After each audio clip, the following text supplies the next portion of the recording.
Chapter 10 starts off just like always. We're talking about Naya and her family in southern Sudan just in 2008, 6 years ago. The men finished their meeting. They all stood and walked past Naya's house. Naya joined the crowd of children following them. A few minutes' walk beyond her house, there was a tree. The men stopped at the tree, and the strangers talked to Naya's uncle some more. There was another tree some 50 paces past the first one. A pace is basically like a step, so it's about 50 steps past the other tree. With Naya's uncle beside him, one of the men stopped at the halfway point. The other man walked the rest of the way and examined, or looked at, the second tree. The first man called out to his friend in a language Naya did not understand. The friend answered in the same language, but as he walked back towards the group, he translated for the chief, and Naya could hear him. "This is the spot, halfway between the two largest trees. We will find water here." Naya shook her head. What were they talking about? She knew that place like the back of her own hand. It was there, between the two trees, that the village sometimes gathered to sing and talk around a big fire. There wasn't a single drop of water on that spot, unless it was raining. Okay, now we see here, we're going way back, southern Sudan, 1985. Salva reached for his gourd. He knew it to be half full, but suddenly it felt much lighter, as if there was hardly any water left in it. Uncle Jawir must have guessed what he was thinking. "No, Salva," he murmured. Murmured means to say in a low tone. "You are too small and not strong enough yet. Without water, you will not survive the rest of the walk. Some of the others, they will be able to better manage than you." Sure enough, there were now 3 women giving water to the men on the ground. Like a miracle, the small amounts of water revived them. I mean, it's kind of like almost like brought them back to life. They were able to stagger, I mean, it's kind of wobbly walking, to their feet and join the group as the walking continued. But their 5 dead companions kind of means like friends, people with you, were left behind. There were no tools with which to dig, and besides, burying the dead men would have taken too much time. Page 59. Salva tried not to look as he walked past the bodies, but his eyes were drawn in their direction. He knew what would happen. Vultures, those are big birds, would find the bodies and strip them of their rotting flesh until only the bones remained. He felt sick at the thought of those men first dying in such a horrible way and then having even their corpses ravaged. If he were older and stronger, he would have given water to those men. Wait, sorry, I messed up. If he were older and stronger, would he have given water to those men? Or would he, like most of the group, have kept his water for himself? It was the group's 3rd day in the desert. By sunset, they would be out of the desert, and after that, it would not be far to the Itang refugee camp in Ethiopia. As they trudged, I mean, it's like you're walking, like, oh, this is difficult. As they trudged through the heat, Salva finally had a chance to talk to Uncle about a worry that had been growing like a long shadow across his thoughts. "Uncle, if I am in Ethiopia, how will my parents ever find me? When will I be able to go back to Lunarik?" "I have talked to the others here," Uncle said. "We believe that the village of Lunarik was attacked and probably burned. Your family..." Uncle paused, stopped, and looked away. When he looked back again, his face was solemn. Solemn, we've heard that word before. It means real serious. Let's turn the page 60, please. Salva Few people survived the attack on the village.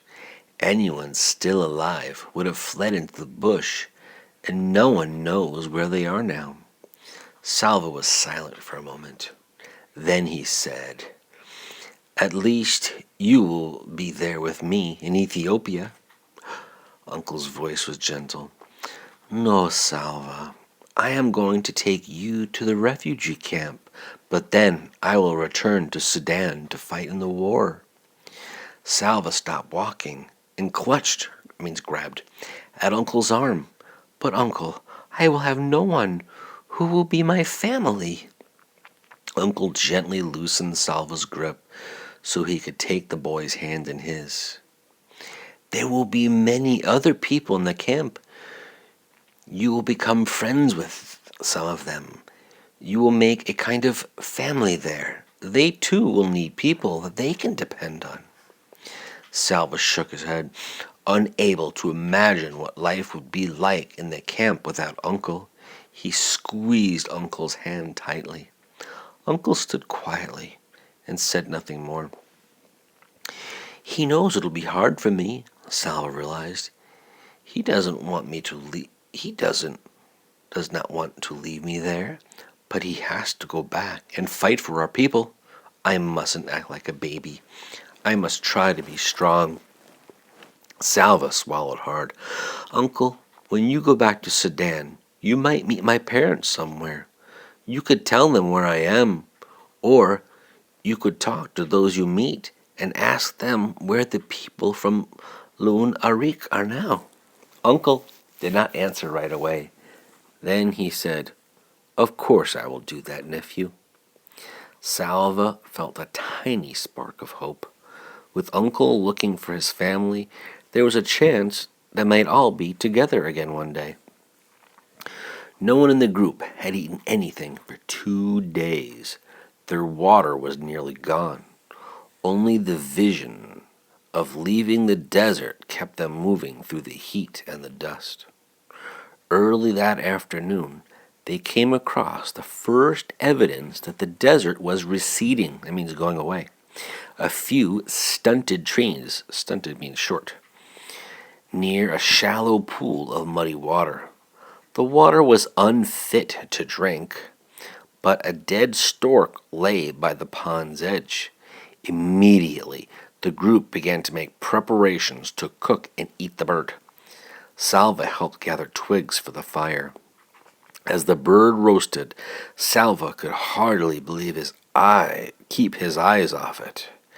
There would only be enough for a bite or two for each person, but he could hardly wait. Then he heard loud voices.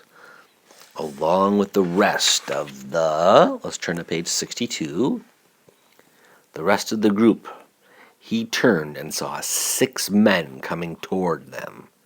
As the men approached, he could see that they were armed with guns and machetes. A machete is like a sword. The men began shouting, "Sit down! Hands on your heads! All of you, now!" Everyone in the group sat down at once. Salva was afraid of the weapons, and he could see that the others were too. One of the men walked among the group and stopped in front of Uncle. Salva could tell by the ritual scarring on the man's face that he was from the Nuer tribe. "Are you with the rebels?" the man asked. "No," Uncle answered. "Where have you come from? Where are you going?" "We come from the west of the Nile," Uncle said. "We are going to Itang, to the refugee camp." The man told Uncle to get up and leave his gun where it was. 2 of the other men took Uncle to a tree several yards away and tied him to it. Then the men moved among the group. If anyone was carrying a bag, the men opened it and took whatever was in it. They ordered some people to remove their clothing and took that too. Salva was trembling. Trembling means shaking.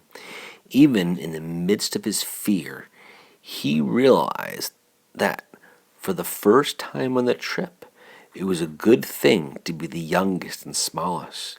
The men would not be interested in his clothes. When the men had finished their stealing, they picked up Uncle's gun. Then they walked to the tree where Uncle was tied up. Maybe they'll leave us alone now that they have robbed us, Salva thought. He heard them laughing. As Salva watched, one of the men aimed his gun at Uncle. 3 shots rang out. Then the men ran away.